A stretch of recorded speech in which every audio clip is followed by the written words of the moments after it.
ভালোবাসা যদি দেহের হয় তবে প্রতিটাই শ্রেষ্ঠ প্রেমিকা। কথাটা হয়তো কোনো একদিন কোনো এক প্রেমিকা তার প্রেমিককে বলেছিল। হয়তো কথাটা বলার পেছনে অনেক কারণ ছিল, কিন্তু সে হয়তো কখনোই কথাটিকে একটু ঘুরিয়ে দেখেনি।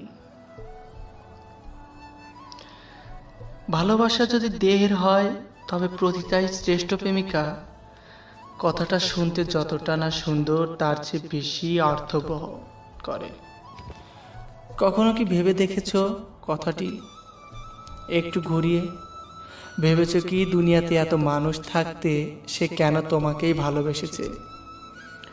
কোটি মানুষের ভিড়ে সে কেন তোমাকেই খোঁজে? এমনকি অতিরিক্ত আছে তোমার মাঝে, যার জন্য সে তোমাকে ভালোবেসেছে।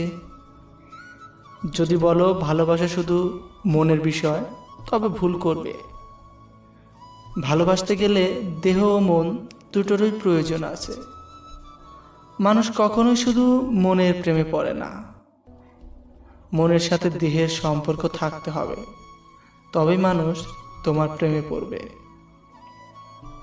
যদি কেউ বলে আমি শুধু মনের প্রেমে পড়েছি, তবে বলবো সে মিথ্যা বলছে। এটা একটা মোহমাত্র। আর এই ভালোবাসার ঘোর আজ না হয় কাল ঠিকই কেটে যাবে।